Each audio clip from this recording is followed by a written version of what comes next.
उसके गद्दी पर राजा विक्रमादित्य विराजमान थे।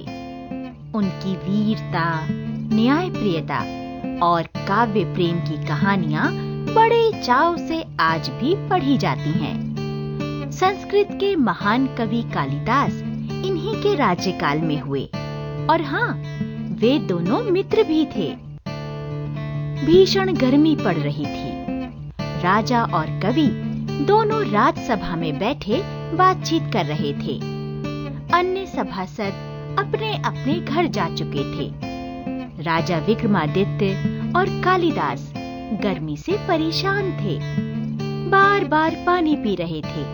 दोनों के मुख पर पसीने की बूंदें चमक रही थीं। राजा विक्रमादित्य देखने में बहुत ही सुंदर थे। हृष्ट पुष्ट शरीर, गौर वर्ण, लंबी नाक और तेजपूर्ण माथा। विक्रमादित्य जितने सुंदर थे, कालिदास उतने ही कुरूप थे। पसीने से तर उनका चेहरा और भी कुरूप लग रहा था। विक्रमादित्य ने कालिदास की तरफ देखा, फिर सोचा कुछ छेड़छाड़ की जाए। मित्र जो ठहरे, दोनों में नोक-झोंक चलती ही रहती थी। दोनों इसमें आनंद लेते, पर अधिकतर जीत कालिदास की ही होती। हमेशा की तरह आज भी विक्रमादित्य ने ही पहल की। राजा हंसते हुए बोले, महाकवि, आप विद्वान और गुणी हैं, महान कवि भी हैं। आपकी कविता जितनी सुंदर है, आप उतने ही कुरूप हैं। यदि आपको सुंदर रूप भी मिला होता तो सोने में सुहागा वाली बात होती। रूप तो हमेशा ही आकर्षित करता है, पर गुण? महाराज, इसका उत्तर मैं कल दूंगा। आज तो आप राजमहल के शीतल प्रकोष्ठ में चलें। ऐसा कहकर कवि कालिदास उठ खड़े हुए। संध्या होने को थी। कालिदास एक प्रसिद्ध स्वर्णकार के यहाँ जा पहुंचे। जाते ही बोले, अपने सभी कारीगरों को बुलाइए।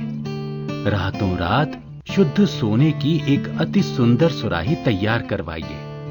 महाराज के लिए चाहिए। मैं प्रातः होते ही लेने आऊंगा। दूसरे दिन राजसभा सजने से पहले कालिदास राजसभा में पहुंचे। मिट्टी की सुराही जिसमें शीतल जल भरा था, हटवा दी। उसके स्थान पर सोने की सुराही में पेयजल रखवा दिया। फिर उसे कपड़े से ढक दिया।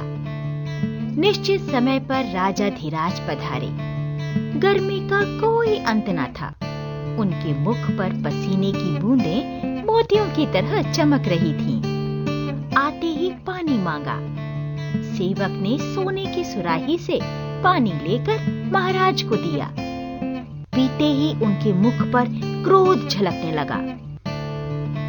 सुराही में उबला पानी रखा है क्या? कालिदास तुरंत उठे, सुराही से कपड़ा हटाया। सबकी दृष्टि सुराही पर पड़ी। उसकी चमक दमक और सुंदरता से सभी की आंखें चौंधिया गईं। सभी उसकी सुंदरता के गुण गाने लगे। कोई उसकी गढ़न की प्रशंसा करता तो कोई सोने की और कोई नक्काशी की। राजा को सुराही अत्यंत सुंदर लगी, पर क्रोध अभी उतरा न था। बोले, भला सोने की सुराही में भी पानी रखा जाता है? कहां गई मिट्टी की सुराही? किस मूर्ख ने यह अदला बदली की है? कालिदास उठ खड़े हुए। बोले, महाराज, वह मूर्ख तो मैं ही हूं।